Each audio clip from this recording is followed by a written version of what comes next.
Hello, everybody. Welcome to the Proceedings Podcast. This is episode 260, which is kind of a big number. This is another history episode, and so I am joined by Eric Mills, the editor-in-chief of Naval History Magazine. Eric, how are you? Greetings, Ward. It's been too long a time. Good to see you again. It is good to see you. It has been a long time. So the current issue, this one. Yes. Talks about the anniversary, and what is that? The 30th anniversary of the war in the Falklands. That would be the 40th, believe it or not. 40th anniversary. That's easy, doesn't it? I was told there would be no math. Of the war in the Falklands. So this is a great issue as always. What else can subscribers and those who purchase it on the newsstand look forward to in this particular issue besides the thing we're going to talk to today? Yeah, well, in addition to the 40th anniversary of the Falklands War, which has become a war that people really like to study now, it has a continued relevance. It's also the centennial this month of basically U.S. Navy carrier aviation. Carrier number 1, Langley, CV-1, was commissioned in March of 22. So we've got some nice coverage on that. A really good overview piece by the great Norman Polmar, and then Dave Winkler got hold of an enlisted diary of this guy that was on the Langley in those early days of U.S. naval aviation. These guys are landing the planes and taking off, and it's a real Wild West show, and it's a real good firsthand account, and I recommend that to anyone. And yes, there's some great stuff also in there that we'll talk about today, but I'll leave that to be teed up momentarily. So, and you're also working on the next issue, always toujours next. Right. So what do we got in store for the May-June issue? Oh, stay tuned, folks. This is going to be a good one. Got a lot of heavy hitters in there. It's the 80th anniversary of Battle of Coral Sea and the Battle of Midway. And we have John Prados and John Parshall weighing in on those two battles. Really honored and grateful to have them in the magazine for this occasion. And there's a historical whodunit that I will just sort of tease here. But I believe that our NCIS author has gone back and solved a historical mystery from World War I. And what everybody thought was the actual solution of who blew up that naval ammunition depot. He makes a compelling case that that ain't the story, and you might be reading the first true account of it in this upcoming issue of Naval History, so stay tuned. Fantastic. Always look forward to talking about the Battle of Midway. This is, an amazing anniversary coming up, so we'll have those folks on the podcast as well as in the magazine, as we always do. Absolutely. So today, we're bringing aboard a return guest who's a good friend of ours and somebody that both of us have known for many years, who's on the staff of the Naval Institute. And the article that he has written in the current issue is called "With Warden in the Monitor and Beyond." And so this has a lot to do with the Naval Institute because he was our founder. And there are some details, there's some devil in the details about who was actually the action officer and who was the founder. Mm-hmm. So let's bring aboard Tom Cutler to talk about what he wrote in this topic. Tom, hello. Hi. Glad to be here. Good to see you. So it's hard to believe just last week was the anniversary of the historic first clash of ironclads. So March 1862 to March 2022, that got us thinking we'd like to talk about this again because the way we look at it, you always hear the story of the Monitor, and it's a thrilling and important story, and we've covered it. And you always hear about the origin of the Naval Institute. But those two stories are one continuous story, and we felt it was time that it be told that way. And Tom, bless you, has done a brilliant job of doing just that. I would commend this to anybody who's a member of the Institute or is interested in that seminal period in the U.S. Navy where it was really in an identity crisis. And he has very effectively linked that momentous battle that changed the history of naval warfare to the founding of the Naval Institute And it's through the personalities and lives of these two men who were in both places. They were in the right place at the right time twice, as Tom put it to me. So Tom, let's get started, man. Let's hear you talk about this. Tell me what you think. Well, again, I think it's kind of ironic. You know, most of us go through our lives never taking part in any great historical moment, and yet these two gentlemen, both together, were involved in these two very important historical moments. Obviously, the battle at Hampton Roads needs no introduction or explanation for most of us. And then, of course, the founding of the Naval Institute is something near and dear to our hearts for obvious reasons, and frankly near and dear to the Navy writ large. So you know, this is a pretty cool thing. I think that it makes for an intriguing story. Each one of them by themselves is an intriguing story. When you can combine them into a like we've done here, I think is pretty significant. So let's talk about the early days of the fielding of the crew of Monitor. So this is bleeding edge technology at the time, sort of like the way we think about fifth generation fighters or stealth. And this was a sail-powered Navy by and large. And here comes this powered craft, low freeboard, made of steel turret that took, 13 or 14 crew members to fire those two cannons alternately. So what went into getting this amazing ship ready to go to sea and to prevail in the Civil War? Well, I think it's kind of interesting that, you talk about new technology and so forth. Some people would have called it new insanity at the time.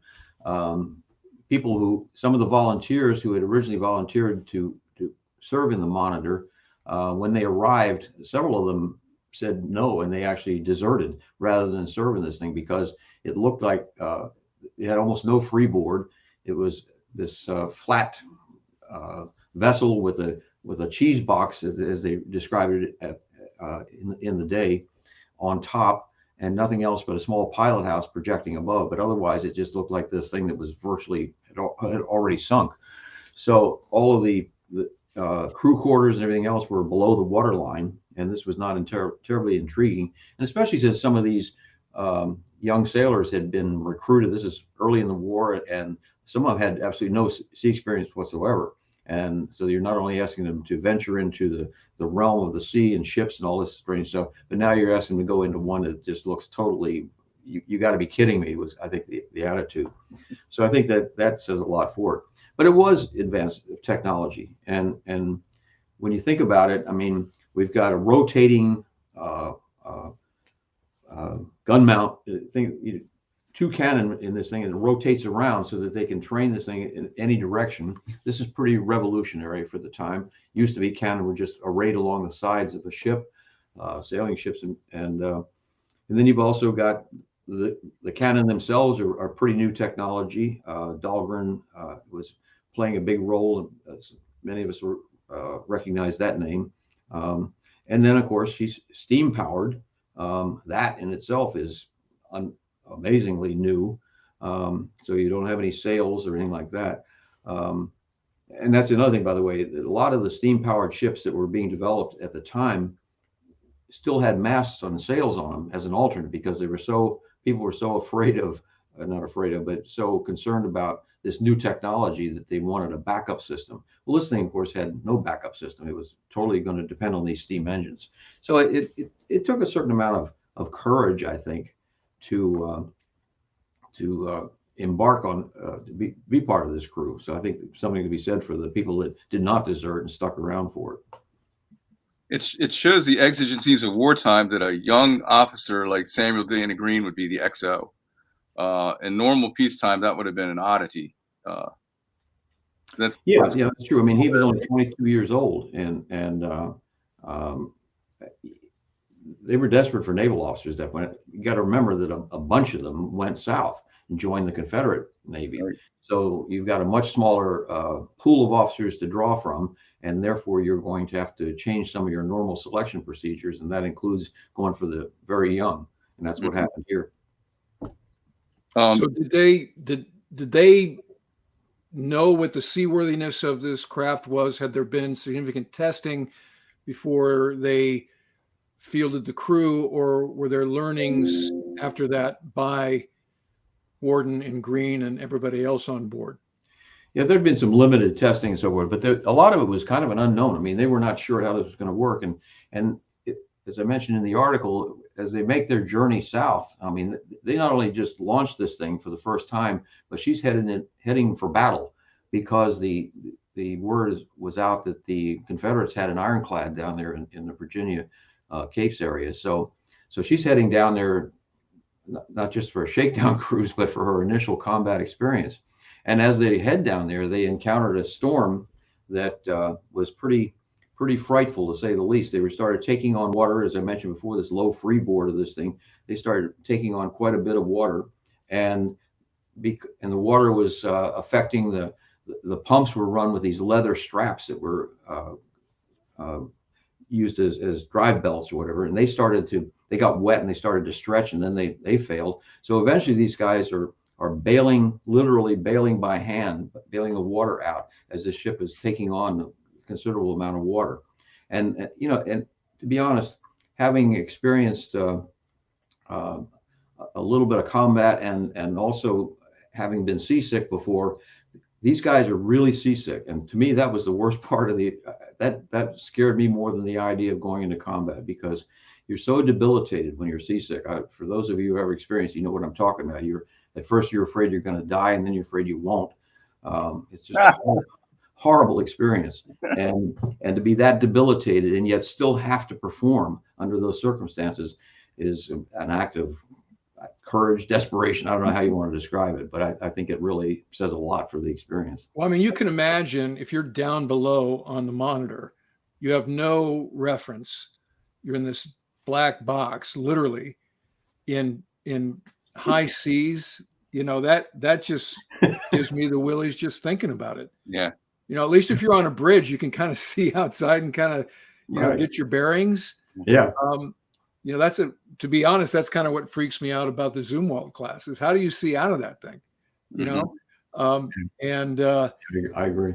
Yeah. So that, as you talk about habitability and seakeeping and all these sorts of things, there must have been some real learnings during that transit. And as you said, they're on their way to harm's way. They're on their way to this fateful showdown on their first deployment. That it's easy to be modern and you're technical in your thinking, but sometimes the idea that there is a hand of providence in the course of events, it just stares you in the face. And I feel like that's in the case of the Monitor. She never really was seaworthy for open seas to that great of a degree. She very well might not have made it. She might not have made that first sea voyage down the coast to the mouth of the Chesapeake. But not only did she got there literally just in the nick of time, if you think about it. It's March 8th, 1862. That day, the CSS Virginia, their ironclad sea monster that they've put out there, has basically just destroyed the age of fighting sail in one fell swoop. And there's nothing to stop her at the end of March 8th from steaming up to the Potomac and suing for peace, bombarding Washington. There's nothing that can stop this Jules Verne contraption.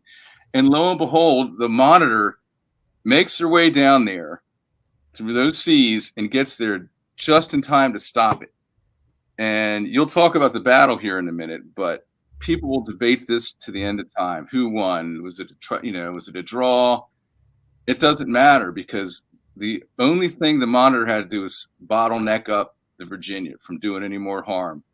And once she got down there and they had their slugfest, the Virginia never escaped past there again. So that little ironclad saved the Republic that day, and it might not even made it there. That's a very good point, Eric. And I think one point you talk about the fact that they're getting underway and how dangerous this is. To prove how dangerous it is, she later foundered on another voyage when she actually does go under. The sea defeats her. So the fact that she got there at all is pretty miraculous. You talk about the hand of providence and that sort of thing, and that's it's hard not to embrace that kind of thing when you look at that. It was seemed almost destined to happen, if you will. Mm-hmm. So, but you're right. The importance of that thing was pretty significant. I mean, there was serious concern in Washington that if they didn't do something, this thing could come up Chesapeake Bay into the Potomac and threaten Washington, D.C. itself. And Washington, as you know, was threatened enough by its location during the Civil War. It didn't need to be have a seafront as well. Mm-hmm. Yeah, the second ad was freaking out about it. He's got correspondence from the time. It's like, get that thing down there, man. All deliberate speed. Yep. And boy, they just made it. One more day, and it would have been too late. Yeah. So the artwork with the article shows Monitor here on the left and CSS Virginia. CSS Virginia, and in common parlance, we think of this as the Battle of Monitor and Merrimack, which is inaccurate. Merrimack, and keep me honest here, guys, Merrimack was a frigate, a sailing vessel that was burned to the waterline by the Union Navy or the Union forces, and they built it back as this ironclad. And I just remember in elementary school always preferring the look of Monitor because it was, cooler looking, right? With that low freeboard. Of course, I didn't have to put to sea aboard her. But as we said, generally we say this was fought to a draw, but it wasn't really. And as Eric just laid out, Monitor did what she had to do. Mm-hmm. It's funny to say that about the nostalgic memory of it. There was a model kit you could get back in the day, and it had both vessels, and that was the coveted model kit, and they were well made. And I remember it was so much cooler to build the Monitor than the Virginia. So I'm with you. It just had a better look to it. Yeah, and fun to put it together. When you invited me to this podcast, the one goal I had that I wanted to achieve, and I'm going to do that right now, is please stop calling it the Merrimack.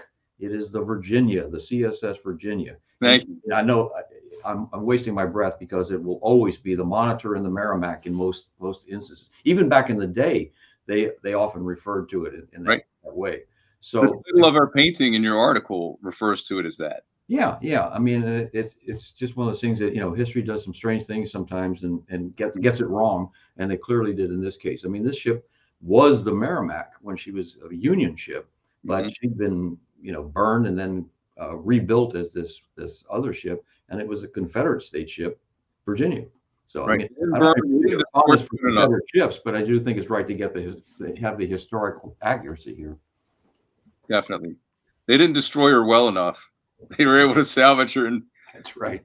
Get all drilled in with her after that, Yeah. So anyway, what else did Monitor do after that famous battle? Not much. I mean, she, to be honest, I don't recall exactly, but she didn't take part in any other engagements or whatever. And as I said, wasn't that long later that she was lost at sea. She'd foundered there and was recently, I say recent, it's been a couple of years now, I think, but it was recently discovered and brought back up, and they were able to preserve some of the artifacts and so forth. It was kind of interesting that they actually found the original vessel, but it took this long to do that. Yeah, it kind of underscores what I was saying a few minutes ago. The only ever time she went into open sea, she sank. That was the only other time. She left the bay end of 62, and that was it. Yeah. So just another point in how miraculous and lucky it was she was able to get there. So was Warden still the CO at that time when she sank? No, Warden was bad. Was the crew lost in that? Yes. Well, some were rescued, I think. I know Green, for example, he was still the executive officer at the time when she foundered, and he barely escaped. He was hauled aboard by, I think, the ship's surgeon or whatever, a rescue vessel that was able to survive. But Warden was very seriously injured. In fact, he was the only major casualty in the entire battle on both sides. But Warden had been looking out through what he called the lookout hole, which is basically what we call a bridge window, I guess, or whatever. But this little slit where you can look out and see where he's going, in essence. And at that time they took a shot that hit and just he lost the sight in one eye. He was permanently disfigured, and wound up blood pouring out all the pores of his upper face and so forth. I mean, and he suffered a lot. For the rest of his life, he suffered pain and discomfort and disfigurement and so forth. He went on to continue his career as a naval officer. He did survive and recovered in a sense, but he always suffered from that. So that was, and as mentioned in the article, he's still blinded for a while, wearing, his eyes were, one recovered, but the other did not.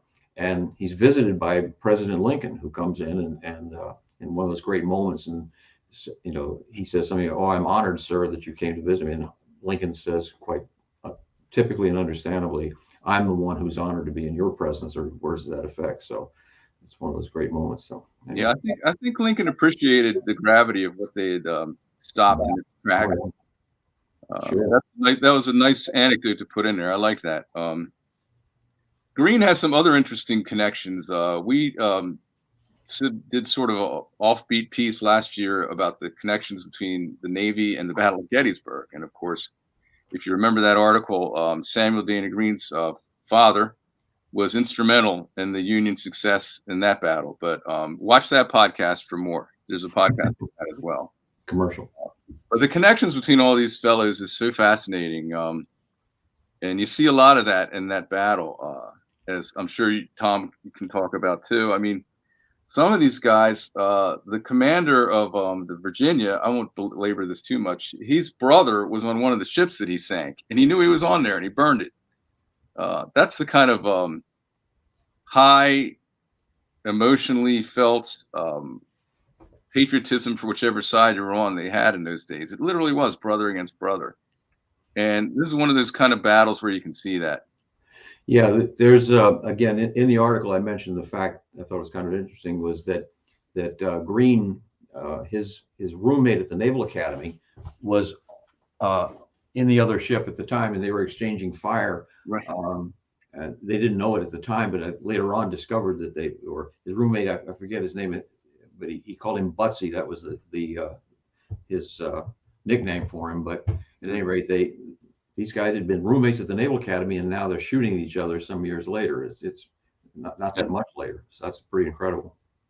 So was there some characterization of Greene's actions that was questionable, like his professional name was stained in some way, as perhaps he retired from the battle prematurely, not like a sea-born McClellan, as it were. And I think this also motivated him to be part of the founding of the Naval Institute, to continue professional thought and to try to not reinvent himself. But are you aware, Tom, of any characterization of his actions once Warden was wounded? I see Eric nodding, so he probably knows more about it than I do. But I'll be honest with you, I did not know that. I will be honest also and say that while I was researching the article, it seemed like by the time Greene took over, it was kind of he took command and then he retired from the thing. But it seemed to me it was time. These two crews were incredibly exhausted, not only from the battle, but the day before the Virginia had been sinking ships and burning ships and so forth down there in the Cape. And the day before that, these guys went through that ordeal we already described, this horrendous ordeal of trying to get down there and battling nature along the way. So they're exhausted, no time to prepare for anyway. So I think, and ammunition I think was growing, getting low at that point too. So I think it really was the time to retreat. So I would not criticize Greene. Maybe others have. You can always find somebody who will want to revise history or take some different tack. Well, no, I think this is actually at the time. Yeah, there was some. Go ahead, Eric. I was going to say I was nodding because the Gettysburg piece I just mentioned talks about that, and it's just like you said, Tom. It was some sense that maybe he should have kept slugging it out.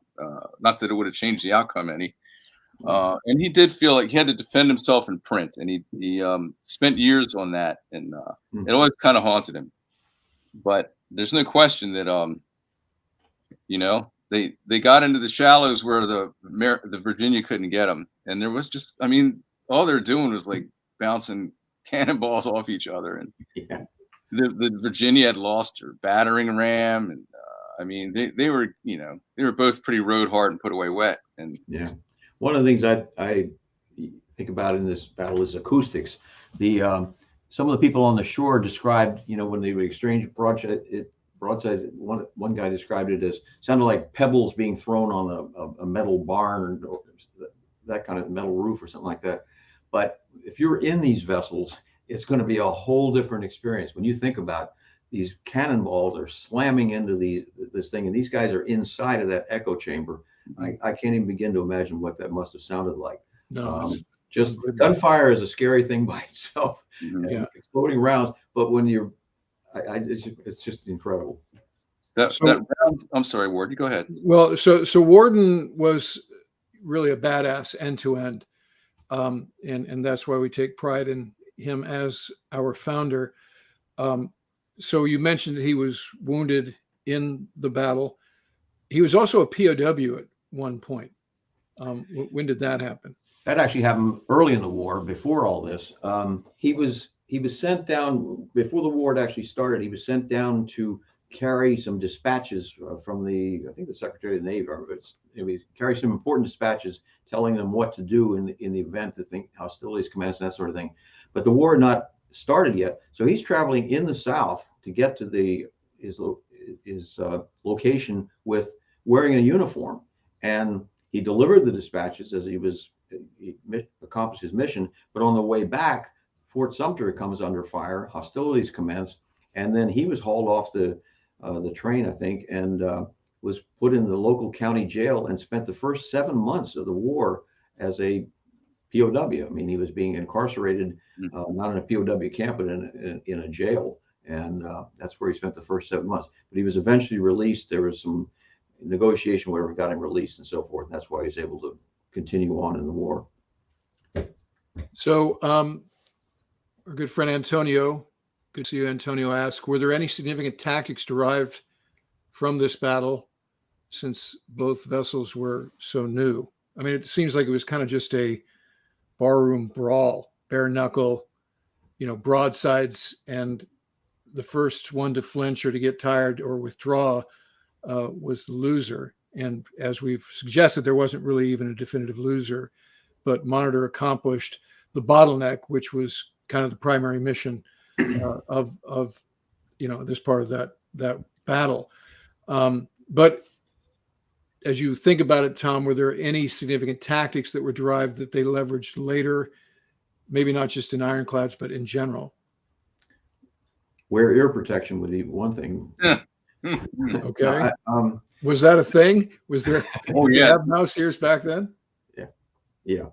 I as far as tactics, I mean, again, this battle is such that these two vessels, they're trying to get at each other in some way, and frankly, it's almost impossible. The only way they could have significantly changed things if one of these rounds had come in through the cannon ports on the Monitor, for example, or on Virginia, but that just didn't happen. The odds are, even with all the shot that's being thrown around, the odds are it's not going to find that key spot and so forth. And there's nothing tactically you can do about that except keep delivering as much fire as you can.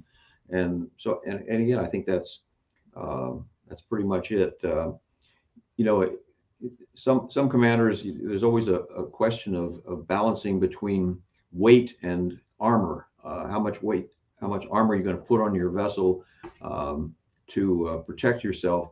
But I remember in Vietnam, the PBRs, these fiberglass boats, they actually started out with some ceramic armor on them that was of questionable utility. And the boat captains almost immediately got rid of it because the ceramic armor was slowing down the boat. They'd rather have the speed and the maneuverability than what that little bit of armor was doing. These guys it's a whole nother world. The armor is everything in this particular, not everything, but a great part of what's going on. So they have to deal with that, and that has a lot to do with how they fight the battle. And it's mostly just kind of like a couple of boxers that are having a hard time getting at each other. They just have to keep sparring and dancing and around in the ring until they can find some vulnerability, which ultimately never happens. Antonio, one thing I might add to that is not so much tactical, but sort of design lessons learned. One advantage the little Monitor had over the big Virginia was it could turn so much faster. It could initiate a turn in about 5 minutes, and I think it took the Virginia like 25 just to come around. And so she was sort of making circles around her, and that was something, you know, that Monitor design would be refined and expanded on, and it was definitely a more streamlined, movable vessel. But yeah, he talked about earplugs or whatever there, Tom. They the gunners in that turret and the Monitor that we thought was so cool when we were kids, their ears were bleeding, and that thing was hard to turn. Yeah, it would take forever to get it to turn. It was swing too far to the side you were going. So some design lessons came out of it. Sort of played tactic. Well, you know? So two cannons, and they'd cycle in and out, rearm one after the other was fired. I think there were somewhere on the order of 14 crew members in the turret. You know, while they're being in combat. So you can imagine how hot and sweaty, and as you said, Eric, the physical turning of the turret to get it lined up, and then kaboom, and just think of how loud that would be, and then cycle it in, and the other, you know, it just sounds like the definition of hell to me. It was as hot as hell in there. You're right about that too, right? And so Tortoro Porco asks, what's the background behind the adoption of this turret? Because this is way before there was a thing called a tank. I mean, World War I was some years down the road. So where did they come up with this turret? And was this the first naval vessel to have one? Well, I'm hoping desperately that Eric has an answer to that, because I really don't know. I'll jump in. I can sort of address it a little bit. Good, please. The inventor, John Erickson, is his design, and you know, they tried it out in the Crimean War, but never like in actual thick of battle. But if you look at those old Crimean War ones, they've already got that. I think some of those have that Erickson turret already, 10 years earlier. It's a great concept on paper, but obviously, you know, these things, you got to work the bugs out of them. And it was certainly a step forward, as Tom pointed out, you know, to be able to move the guns and pivot them like that. So just this broadside or that broadside, you know. So Erickson deserves a lot of credit as the inventor of this. I mean, he kind of paved the way for the world navies to come.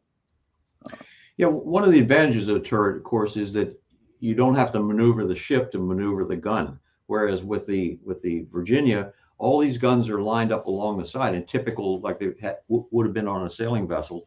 So the only way you can adjust the cannon a certain degree of arc there, but not a whole lot. The only way you can bring them to bear is you have to move the vessel itself to bring your guns to where they can find the target.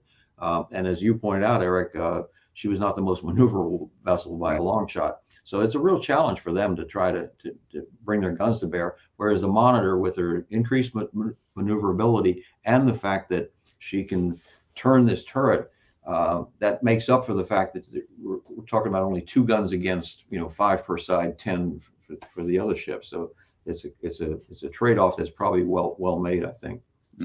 So this article is called "With Warden and Monitor and Beyond." So let's talk about the beyond part. Yeah. What were the fortunes of Warden in green after the war? Well, it turns as fate would have it, or divine intervention, however you want to put it. But these 2 gentlemen wind up back at the Naval, or not back, wind up at the Naval Academy some years later. I think it's about 10 years later, as I recall. And Warden is the superintendent at the Naval Academy.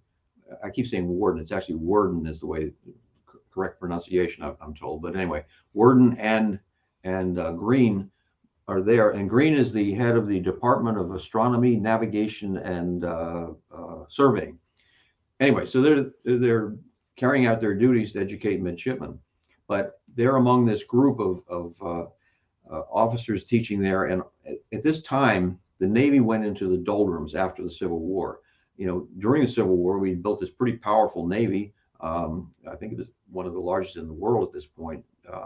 Second, I think, only to the British, if I'm not mistaken. At any rate, after the war, it just kind of stagnates. And all this wonderful technology is being developed by the Brits and other people in the world. We just kind of ignored, or we're doing very little with it. In addition to that, the Navy was not considered one of the prime things to spend money on at this point. So a lot of the ships are gotten rid of, and then for the individuals, these promotion system is virtually stopped. It's stagnated. You got to wait for somebody to die in order for somebody to get promoted, move up the chain and so forth. So there's a lot of reasons why these naval officers at the Naval Academy and elsewhere would be kind of unhappy about the way things were going. And you could describe them as a bunch of malcontents or however you want to look at it, but they decided to get together and talk about it. They just, let's talk about this. Is there some way to fix this? Anything we can do? So this group of 15 people, including a Marine, by the way, these 15 people get together at the Naval Academy in one of the lecture halls, and they start just having a bitch session, if you want to call it anything else. I mean, they're just talking about this. So what comes out of that is they kind of think, well, this is kind of cool. So they decide to keep doing this, to keep meeting. And from that, they start developing things, ideas of what can we do to make things better. And then they start recording the minutes of the meetings and so forth. They start taking notes and so forth, and then eventually start publishing those notes as the proceedings of, and there's this long title, Proceedings of the Papers and Proceedings of the United States Naval Institute. This is later shortened to the magazine that most of us are familiar with today, the Proceedings magazine. And that's how all this kind of starts. And then, of course, they further expand the role into things like book publishing. The Naval Institute winds up doing books for the Naval Academy, textbooks and so forth, and then just publishing other books. And that grows in itself. And then just a whole lot of things. And I don't want to make a big commercial about the Naval Institute. We do a lot today, and that all evolved from those initial meetings. Pretty incredible stuff when you think about it. So just to put a finer point on some of what you were saying. So this photo here is illustrative. Remind everybody that the Naval Academy went to Newport, Rhode Island during the Civil War to keep the Mids out of harm's way. And so this photo was taken 7 years after the end of the Civil War in 1873. And you can imagine Admiral Warden and Green. What was his rank at this time? Lieutenant? Yeah, I think so. Yeah. So Lieutenant Green, his XO, on the staff. I'm sorry, what? I think he may have been a commander by then. I'm not sure, but we can check. Okay. So these two guys, the CO of Monitor and his XO, are now on the staff of the Naval Academy. Admiral Warden is the superintendent, and they're walking around what we call the yard, which is the campus, and they look out to the pier out there, and all they see are these square riggers. There aren't any ironclads. I mean, there's a paddle wheeler right there off that T-pier, but you can imagine that he's not terribly happy with the direction that the Navy has gone in the years after the Civil War. The other thing that's sort of a fun fact for those familiar with the Naval Academy is the Severn River is about a quarter mile wider here than it is currently, because the perimeter of the Naval Academy is all reclaimed land. So where you see the water's edge in this picture is actually about where First Wing and then the academic buildings, Michelson and Chauvenet are. Wow. Yeah. And where those square riggers are is really where the sailing center is now, because the ball fields and where the Triton Light is and all that is beyond what we're seeing there. So again, you can imagine his ire, as you called it, a bitch session when they all got together, but they can't be happy with the direction the Navy has gone. That dirt road that's coming in from 3 o'clock there, again, for those familiar with Annapolis, is Maryland Avenue. There was no Gate 3. And the building they met in is that, let's just call it relatively tall building in the center of the photo, which is the physics and chemistry building. As you said, Tom, their first conversation was productive. They're like, let's do this again. So these 15 guys, as you said, a Marine, also one academic, the rest Navy, keep having these meetings.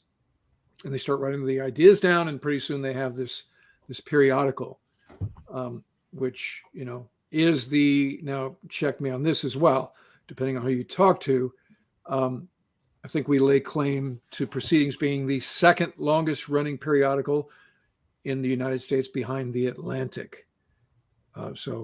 Yeah, I've heard various where we are on that chain, but it's pretty impressive, no matter where it is exactly in that rating. Interestingly enough, we predate the National Geographic, and it's my understanding from I read some time ago that the National Geographic, when they were going to form this organization and have a magazine, they actually came to Naval Institute to get some pointers on how to do it. And some pointed out that the early editions of the National Geographic and the Naval Institute Proceedings at the time are similar in appearance and so forth. So it's kind of an interesting little anecdote there. They haven't discovered the art of cover photos yet. Well, that didn't happen until 1953. Yeah. That was the first issue that actually had a photo on the cover instead of the two logos. It was the Naval Academy crest and the Naval Institute logo crest side by side. And it, like you said, it looks very National Geographic in that they just list the articles in each given issue. Right. So a proud heritage born of battle by a been there, done that kind of guy. Again, let me put this picture back up in case there's any confusion. The guy on our left is green, and this amazingly bearded gent on the right is what Tom called Warden. I can't say that Warden. I'm going to say Warden. I know what you mean. I know what you mean. So what we see there is this is a disfigured Warden. You're saying, Tom, is because this is some years after his wounds. Yeah, he was described as being disfigured. I agree with you. I don't see it myself, but maybe it was more evident when you were up close or something. I don't know, but he was definitely described as having been disfigured by this and losing the sight of one eye.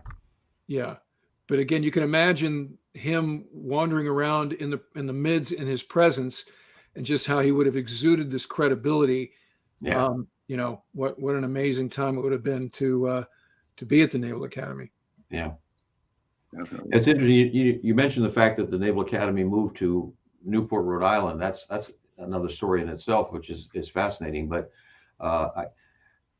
something just occurred to me, and it's probably not, but I don't know whether the Naval Institute went with them or stayed down here. I just don't know. We've always resided at the Naval Academy. So that predates the Naval Institute, right? Oh, of course. So Tom was doing time and space there. All right, sorry. Good point. Tom, you point out that this caught on. I get this far in this podcast without embarrassing myself too badly. Too bad it's live. I could edit that out in old time. Yeah, maybe you should. Anyway, there's no editing. We're live. But I think it was a zeitgeist thing, Tom, and you mentioned this. This caught on pretty quickly, and it's fun here. If you look in the archives and look at the early minutes of the meetings of the Institute, and the notes that they take there to become the proceedings of it, and you see the signatures of those in attendance, and see Theodore Roosevelt on there, and all these Hahn. Yeah, it's quite a thing. I mean, they had the right idea at the right time. And it might have seemed kind of a little bit Molotov cocktail throwing, but clearly there was a need for this level of discussion. And I've always thought how unique it is. There is no U.S. Army Institute, or anything like that exists on West Point grounds. We really are this sort of miraculous anomaly that we exist here on federal ground, always have. And we're kind of grandfathered in here now, but it's a very unique and special thing. And I don't say that just because I work here. Well, and that's not an opinion, right? Because you look at the bylines, you just rattled off some names that, are iconic. Theodore Roosevelt, the Great White Navy, his, for all of his Rough Riders background as a land war kind of guy, he was a huge fan of global expeditionary force navies. And he was an associate member of the Naval Institute, very active in the forum. We talk about the first issue of Proceedings, this one. In there is an article by Commodore Stephen B. Luce, who would go on to write the article in a subsequent issue called War Stories, which led to the creation of the Naval War College, of which Stephen B. Luce was the first president. And that elegant building up there, as you cross the Narragansett, look over to your left while you're inbound to Newport, and that elegant building is called Luce Hall. And we also have a building at the Naval Academy called Luce Hall. So the names on the buildings, like Nimitz, Rickover, Mahan, are bylines through the ages of Proceedings magazine. As you intimated, Eric, there is nothing like it. There is no analog, and that continues to this current issue right here. So born of battle, and that import has never relented since that time. If you put that cover back up, maybe we should go back to the original name of the magazine on Proceedings. It would only eat up half the cover. Yeah. And all in that same size typeface. Yeah, that's really a good idea. We'll get them to do a mock-up and Okay. production. Yeah, go talk to Karen right after this. Time to get that on the next cover. Working on it right now. So. Well, unfortunately, go ahead, Tom. I was just going to say, kind of interesting to think what Warden and Green would think if they knew what they had created and where they were. I mean, I'm sure they had a lot of vision and thought of things like podcasts. They wouldn't be amazed by that. But I mean, in all seriousness, you think about these guys get together to have these meetings, and then here we are more than a century later, derived from that moment and so forth.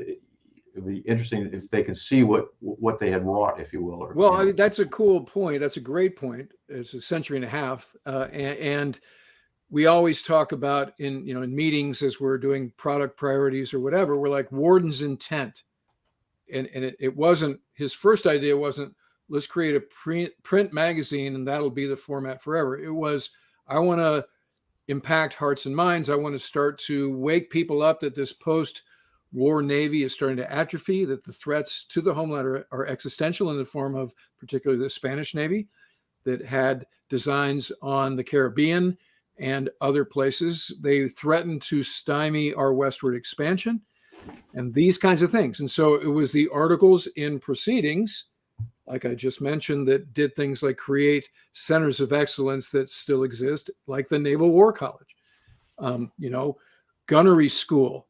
Admiral Sims, who was one of the original authors in Proceedings, created the first schoolhouse that standardized naval training. Before, it was kind of a grab bag of whatever any individual ship or command wanted to do. So all of this is resonant in our heritage, and that is sort of axiomatic. That's fundamental. So the other thing I will do in terms of a mini commercial here is, if you join the Naval Institute, you have access to the digital archives. So what Eric is saying is not opinion. This is just the facts associated with the content that was coming out at the time. So Heather just put up the URL, usni.org/join. And as a member, you get Proceedings, you get discounts on Eric's magazine, Naval History, you get cool heads ups on events and other things going on, but you also get access to the digital archives. And it is eye-watering. I'm not a historian. I do play one on YouTube and SoundCloud from time to time, but I am blown away. A Lieutenant Nimitz in 1912 writing about submarines, this kind of stuff. And absent any internet at the turn of the century, meaning 1800s into 1900s, guys like Warden, Green, Mahan, Sims, Fisk, Luce used the pages of Proceedings to create impact that affected meaningful and consequential change. Yeah. So, we're on the staff, and so of course we love the Naval Institute, and we go way back. I will just say to this audience that without Tom Cutler, there is no Punk's War, for instance, right? We go way back. And so, however, in spite of our own feelings towards the Naval Institute, the facts about its import exist outside of the realm of our opinions. And I'm proud to sort of introduce this to midshipmen and other expeditionary warfare school and different groups nationwide. Now that we're out of COVID, I'll start doing it in person again. That's a very exciting proposition, you know. So to your point, Tom, what would Warden and Green think now?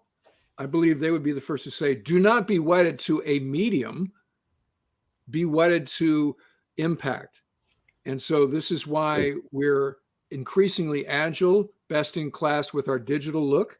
Here we are on YouTube having a live stream discussion and fielding questions and so forth and so on. And this episode will now, once we're done, live on our YouTube channel in perpetuity. So we're all about reaching the right audience at the right time with the right issues. And so, yes, we do have a flagship print publication, but we're not leaning on that unduly. And so I guess what I'm saying, Tom, is I think Emma Warden would be proud, dare I say. I would hope so. I concur.